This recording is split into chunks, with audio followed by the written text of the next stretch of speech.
It was long past midnight when the convoy rolled in, black SUVs gliding silently through the dark streets toward a military hospital cloaked in quiet. Most of the staff didn't even notice at first. Government vehicles weren't exactly rare. But what happened next wasn't routine. Because when the doors opened and President Donald Trump stepped out, flanked by only 2 Secret Service agents and no press, no flashing cameras, no polished entourage, whispers rippled down the hallways. This wasn't politics as usual. This was something different. And no one, not the nurses, not the patients, not even Trump himself, could have predicted what that night would become. A night where grief met hope and where forgotten names would finally be remembered. But at the heart of it all, a single question would hang in the air. Could this quiet visit in the dark really change anything, or was it too late? Before we dive in, we'd be honored if you joined our mission to bring powerful stories like this to life.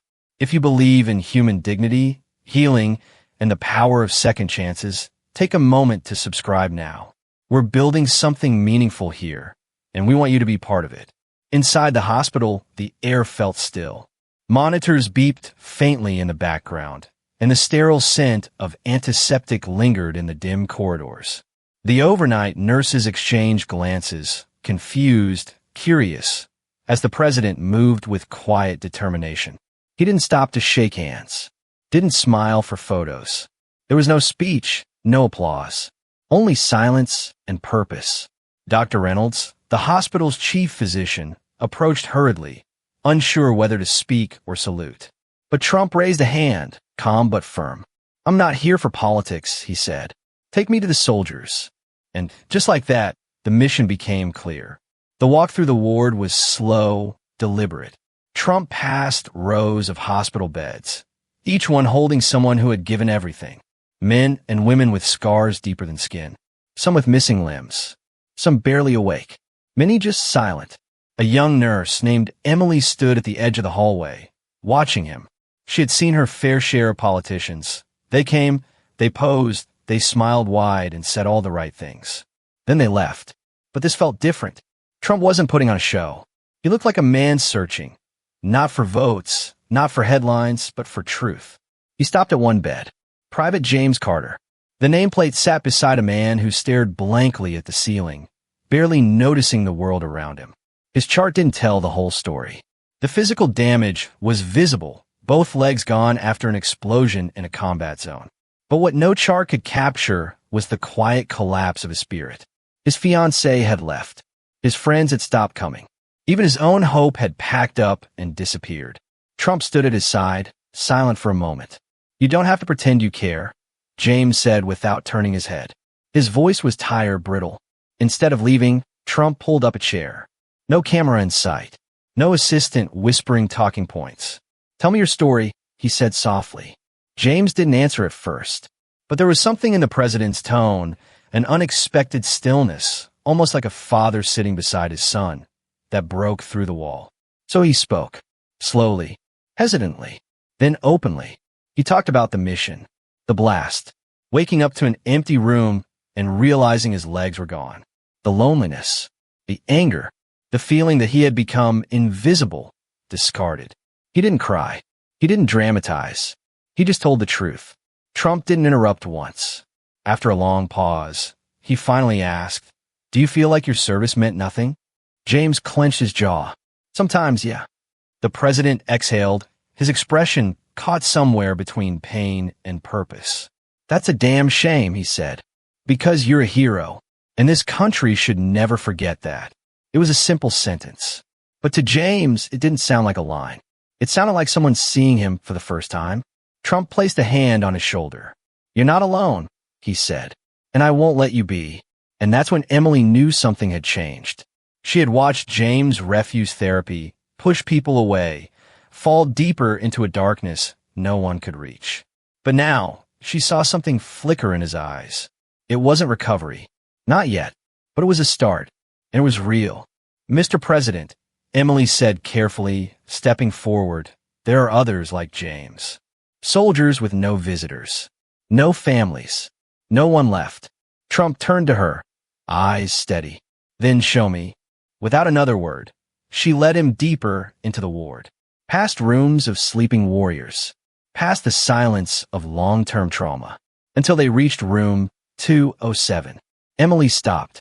"He hasn't spoken to anyone in weeks," she said, voice barely above a whisper. "He lost more than just his health." Trump nodded. "Let's see him." What happens inside room 207 will test the president in ways he didn't expect, because some wounds aren't visible. Some griefs are louder in silence than in screams. And in that room, the power of memory and honor will confront him face to face. What will he say when he finds out what this forgotten soldier lost? Before we continue, we'd love to know, where are you watching from? Drop your city in the comments so we can see how far this message of hope and healing is reaching. Every name matters. Every voice counts. The door to room 207 creaked open slowly. Inside, the faint glow of a single lamp lit the far side of the room. Shadows danced across the walls, and the only sound was the soft ticking of a wall clock, counting time for a man who no longer seemed to notice it. Sergeant William Reynolds sat slouched in a wheelchair by the window, his eyes locked on the stars beyond the glass. He didn't turn when Trump entered. He didn't flinch. He didn't care. "Another visitor, come to pity me," he muttered, his voice gravelly from disuse. Trump walked in without a word, sat across from him, and folded his hands. "No pity," he said. "Just respect." William gave a slow, bitter chuckle. "Respect for what?" "For being too broken to serve." Trump looked him straight in the eye. "For giving everything you had. For raising a son who followed in your footsteps." William froze. His face didn't move, but his hands trembled slightly on the armrests of his wheelchair. For a second, the silence in the room grew thick with old memories. "How do you know about my son?" he asked, voice tight. "Lieutenant Jason Reynolds," Trump replied quietly.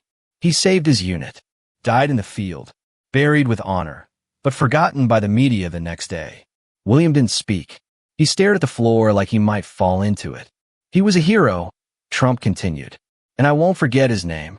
William's eyes, hard and weathered from years of sorrow, began to shine. He had carried the weight of his son's death in silence for years.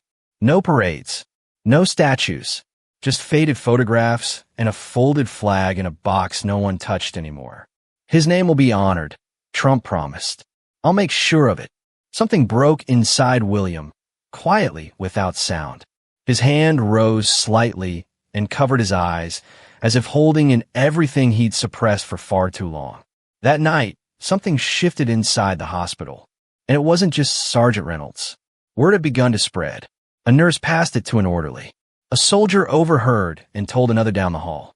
The president was here, and he wasn't posing. He was listening. Trump turned to Dr. Reynolds and the medical staff nearby. "I need a list," he said. "Every fallen soldier whose family is struggling. Every veteran who's been forgotten. Anyone who's fallen through the cracks." There was a pause. No president had ever asked that. Not like this. Dr. Reynolds blinked, startled. "We can do that, Mr. President." Trump nodded. "Then let's start now. No aides. No note-takers." Trump grabbed a clipboard and started writing names himself. That night, he didn't just sit and listen. He took action. He called a senator from the hallway, waking him from sleep. Spoke to a retired general. Left voicemails for Veterans Affairs officials. He didn't care about the hour. He cared that the people who had sacrificed, most were often the ones least remembered. As the hours passed, a subtle energy filled the halls. One by one, soldiers who had long given up on anyone noticing them began to stir. But the moment that sealed the night came just as Trump was preparing to leave. In the hallway outside the ICU, a small boy sat alone on a bench. His oversized hoodie swallowed his frame, and he clutched a ragged teddy bear to his chest. Trump noticed him immediately. "What's your name, champ?" he asked, kneeling to eye level. The boy's eyes, dark and tired, studied him carefully. "Michael," he whispered. A woman nearby stepped forward, tearful, anxious, hollowed by fear. "His father is Captain Rodriguez," she explained. "He's in critical condition. We don't know if he's going to make it." Trump glanced toward the ICU doors, then placed a hand on Michael's shoulder. "Your dad's a fighter," he said. And fighters don't give up. Michael held his bear tighter, trying to believe those words, even if he couldn't quite say them out loud. Inside the ICU, machines beeped softly around Captain Rodriguez's bed. Tubes ran from his arms, and the color had drained from his face. He looked more like a shadow than a man.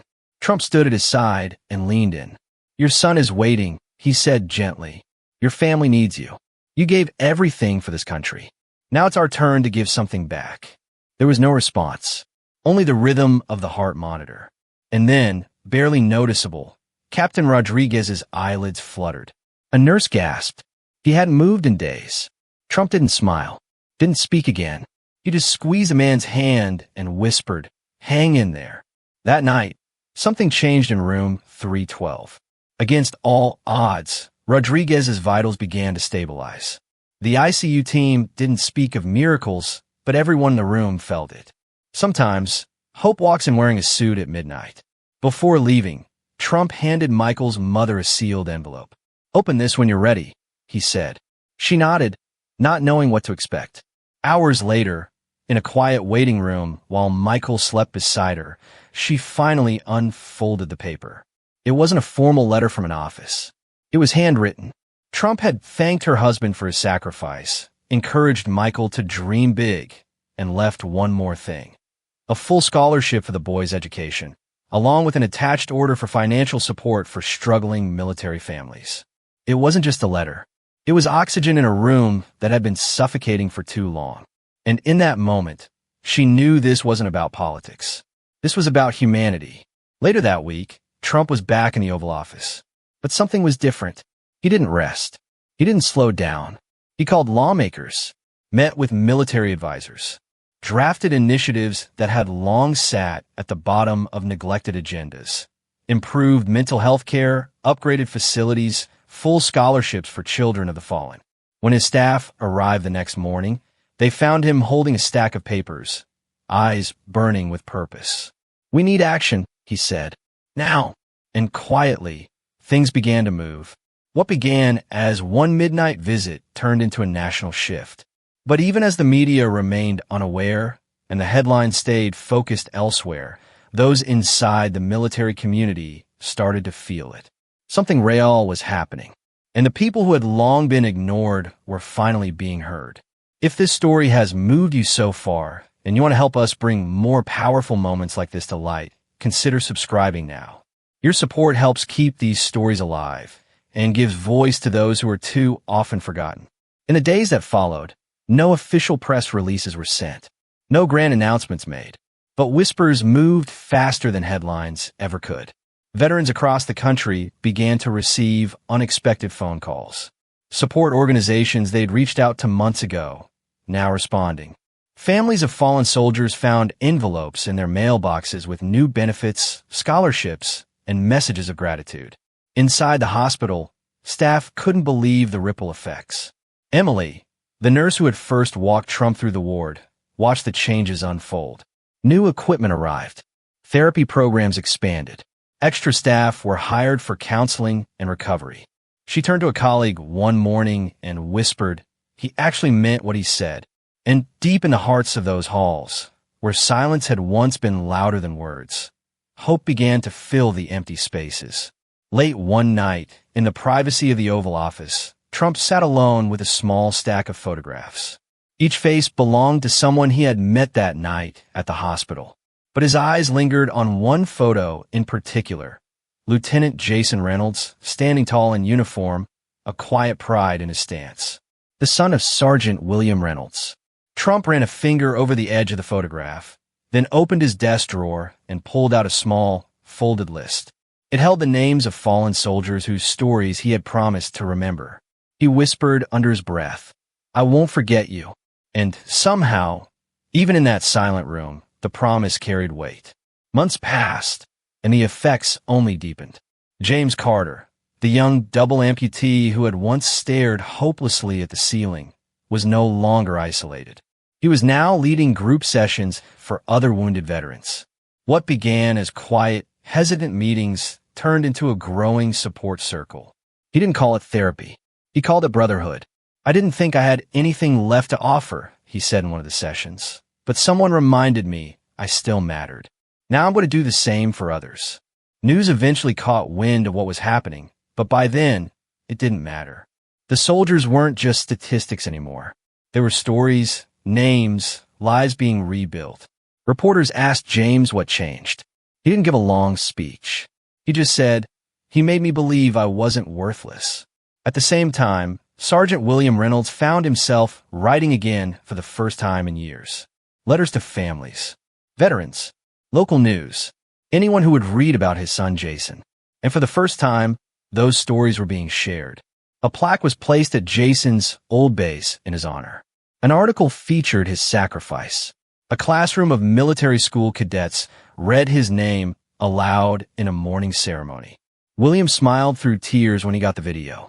His son hadn't been forgotten after all. Meanwhile, back at the hospital, Captain Rodriguez's recovery defied expectations. One afternoon, Trump returned, quietly, without fanfare. He walked through the familiar halls, nurses nodding in recognition. No cameras followed. Only purpose did. And as he approached room 312, Captain Rodriguez stood, unaided. A slow, shaky salute rose from his side. "I made it," he said. Trump gripped his hand, the moment silent but powerful. "I never doubted you." Further down the corridor, Trump found James surrounded by new patients, young, scarred, uncertain. But they listened, because James wasn't a speech giver. He was a survivor, a living answer to the question they were too afraid to ask. "Can I come back from this?" Emily walked beside Trump as they continued down the hall. "You didn't just visit," she said. "You changed lives." Trump looked at her, serious but humble. "They changed mine too." And it was true, because in those faces, in those rooms, something had shifted. What started as a midnight visit had grown into a quiet movement, one built on honor, empathy, and the refusal to let service go unnoticed. But the final, most unexpected moment of that visit would happen just before Trump stepped back outside. Sergeant William Reynolds, standing with the help of a cane, looked the president in the eye. "You kept your promise," he said, voice trembling. Trump nodded slowly. "Always will." And then, slowly, William raised his hand in salute. One by one, others joined him. Those who could stand stood. Those in wheelchairs lifted their hands the best they could. The staff followed. Doctors, nurses, administrators. In that hallway, there were no political sides, no debates, no headlines, only a quiet, collective moment of respect for each other and for a man who came not to be seen, but to see. If you believe in stories that matter, real lives, real change, subscribe now. We're building a community that honors these moments and carries them forward. The hallway stood still in a sacred silence. Salutes filled the space, not just from soldiers, but from nurses who had spent years witnessing silent suffering, and from doctors who had stitched wounds deeper than flesh. For once, it felt like the sacrifice was being seen, not just recorded. And that's when it truly hit Trump. This wasn't a ceremony. It wasn't politics. It was atonement for every forgotten name, every missed letter, every cold policy that failed to recognize the heat of human pain. The moment wasn't about him. It was about them, the ones who gave everything. As he stepped out of the hospital that morning, the sun had just started to rise. The light spilled across the steps like a quiet blessing. But even then, the story wasn't over. Because the letter Emily had written weeks earlier, sealed and sent with no real expectation, finally reached the White House. It was handwritten, just a few pages, with humble words. She didn't ask for anything. She simply said thank you. She thanked Trump for sitting, not standing, for listening, not talking, for showing up when no one expected him to, and for proving that change didn't always need a spotlight. It just needed someone to care. She ended her letter with a line that echoed, "You reminded us that we still matter. That's something we'll never forget." And then, a few weeks later, something extraordinary happened. Early one morning, before Emily's shift began, an envelope was delivered to the hospital. It bore the seal of the White House. With shaking hands, she opened it, and inside found a handwritten note.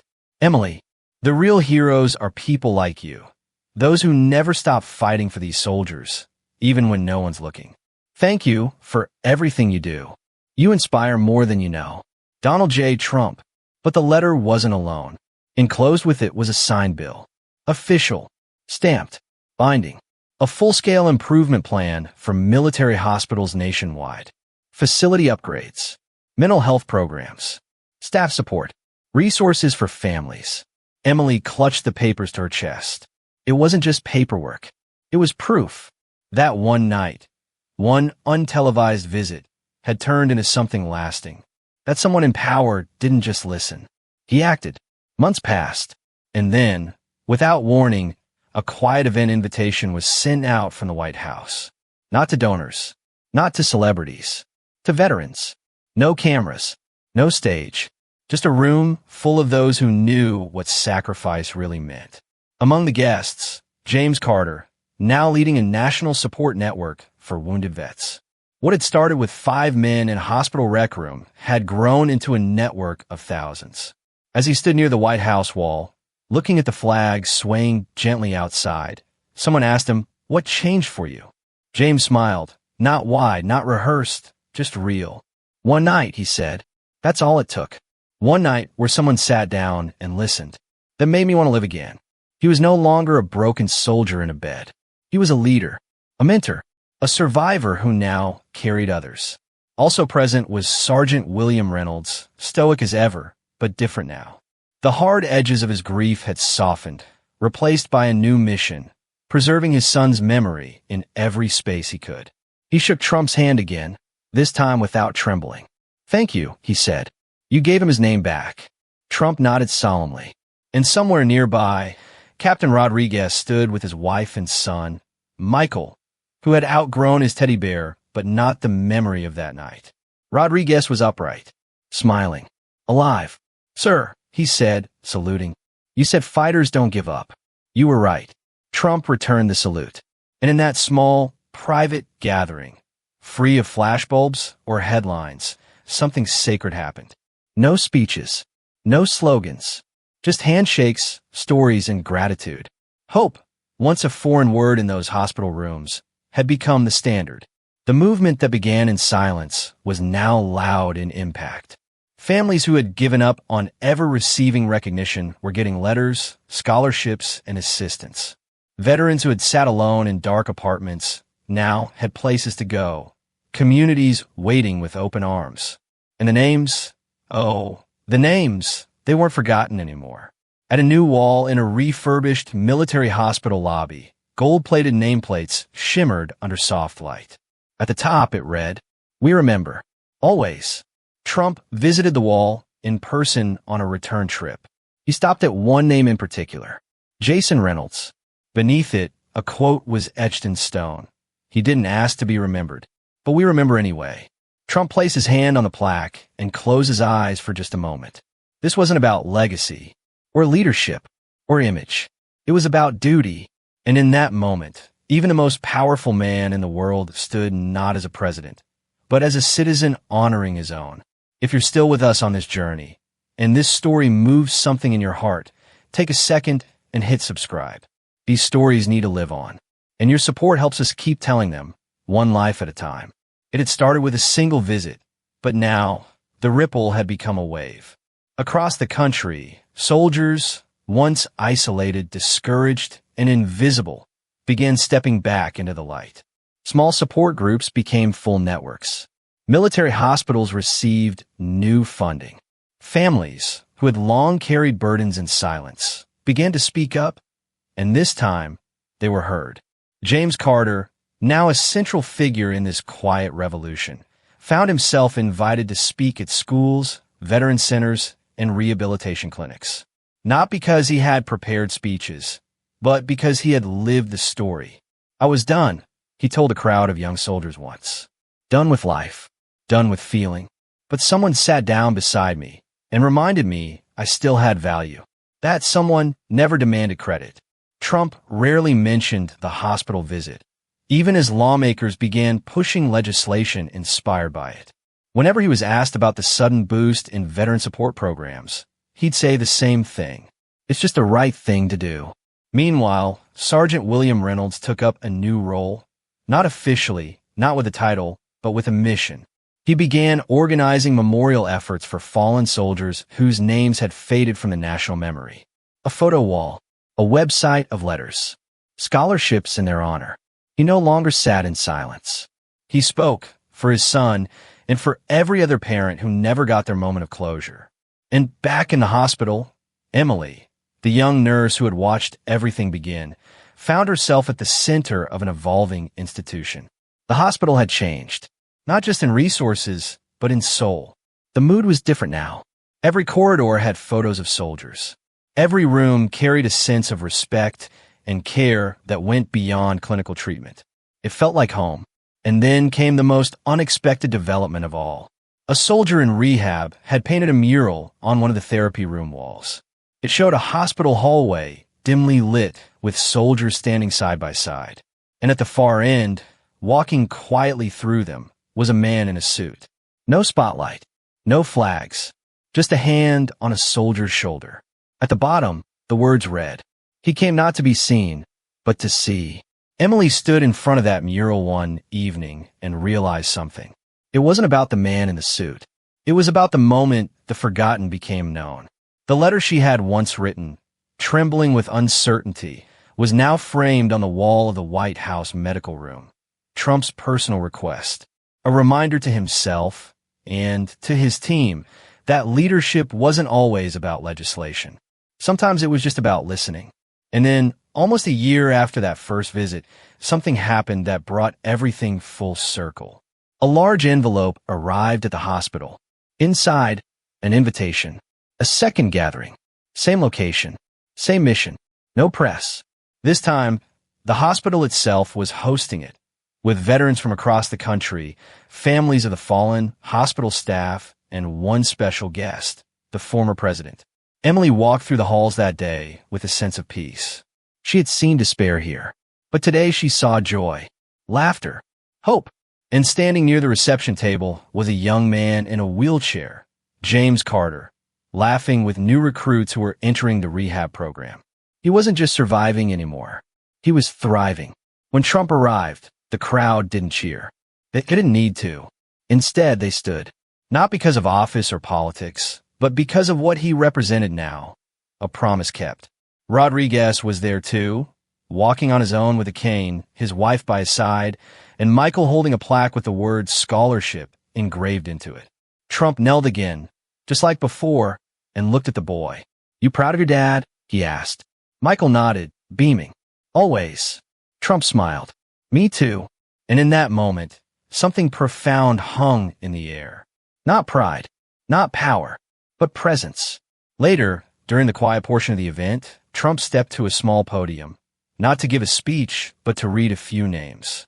Names of soldiers, names of sons and daughters, each one followed by a short story, a moment of sacrifice. And when he finished, he stepped back, placed the papers down, and simply said, "We can't bring them back, but we can make sure they're never forgotten again." The room was silent, but it was a full silence, not an empty one. A silence of reverence, a silence of memory. And that's when Sergeant William Reynolds stood again, this time with no assistance. His cane rested on the side of his chair, untouched. And slowly, he raised his hand in salute. The room followed again. Even James, in his wheelchair, lifted his arm as high as he could. And no words were needed, because this was sacred ground now. If stories like this remind you of what truly matters, dignity, honor, and never letting a hero's name disappear, subscribe to the channel. Together, we're honoring their legacy with every view, every share, and every voice that refuses to forget. The room stayed still for a long time after that final salute.